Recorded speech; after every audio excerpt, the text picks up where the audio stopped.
Welcome everyone, me Sanjeev Devkota, निपुण channel स्वास्थ्य tips. आज मैले यहाँहरूलाई साना साना बच्चाहरूलाई यहाँहरूले युज गर्दै आउनु भएको नोजल ड्रप, सिनारेस्ट, टिजोलिन लगायतका नोजल ड्रपहरू यहाँ उपलब्ध हुने गर्छन् बच्चाहरूको नाकमा राख्नको लागि। र अरू विविध खालका औषधिहरू पनि अथवा अरू विविध नाममा पनि यहाँ मार्केटमा उपलब्ध हुन सक्छ।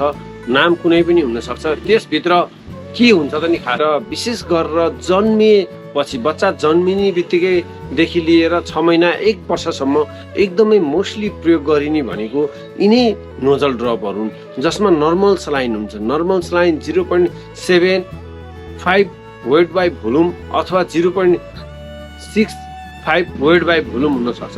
कसैमा 0.7 हुन्छ भने कसैमा 0.65 वेट बाई भोल्युम हुन्छ।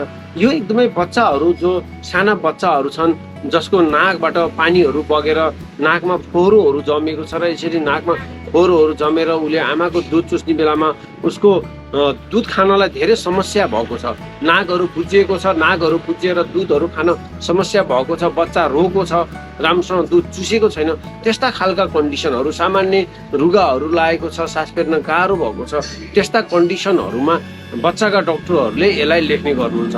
र यो भन्दा अरू सुरक्षित पनि छैन। 1 वर्ष अथवा 6 महिना भन्दा मुनिका बच्चाहरूलाई यो नर्मल सलाइन हो। नर्मल सलाइन भनेको के भन्दा हाम्रो साधारण पानी भाषामा भन्दा नुन पानी।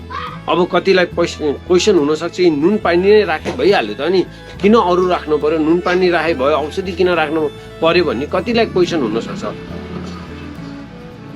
क्वेसन स्वाभाविक छ, तर नुन पानीलाई हामीले डोज मिलाएर राख्न नसकिन सक्छ, जसले गर्दाखेरि बच्चालाई अरू नाक कक्रको हुने, नाकहरू पोल्ने हुनसक्छ। त्यही भएर यो एकदम लो डोजमा भएको कारणले गर्दाखेरि यसलाई हामीले प्रयोग गर्ने गरिन्छ।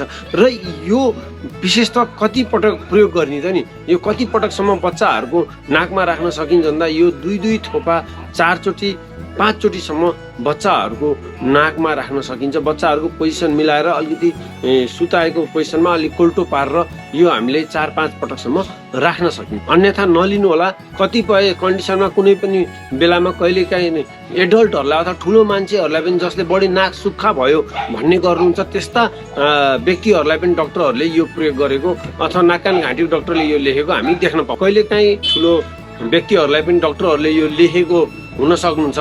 डक्टरहरूले अब आफ्नो कन्डिसन हेरेर नाक कान घाँटीकोले ड्रप राखिसकेपछि बच्चाहरूको नाकमा जुन जमेर रहेको फोहोरहरू छ त्यो आफै आफ गलेर तल झर्ने गर्छ र कतिपय निस्किने गर्छ र बच्चाहरूको नाकहरू सफा गर्न पनि हामीले यसलाई प्रयोग गर्न सकिन्छ।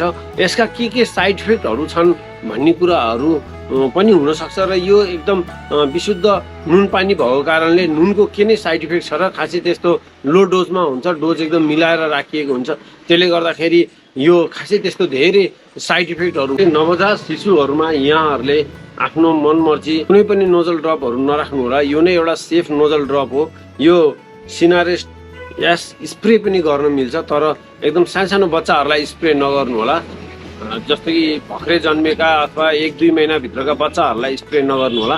अलि ठुला बच्चाहरूलाई स्प्रे पनि गर्न मिल्छ। यसको कुनै पनि साइड इफेक्ट छैन। यहाँहरूले साइड इफेक्ट नभएको नोजल ड्रप युज गर्न सक्नुहुन्छ। यो नोजल ड्रप सम्बन्धीको सानो भिडियो थियो। यहाँहरूलाई कस्तो लाग्यो? यदि यो राम्रो लाग्यो लाइक, कमेन्ट, सेयर गर्दै मेरो निपुण च्यानल स्वास्थ्य टिप्स सब्सक्राइब गर्नुहुन यहाँहरूलाई हार्दिक अनुरोध गर्छु। See you guys in another video. Bye by.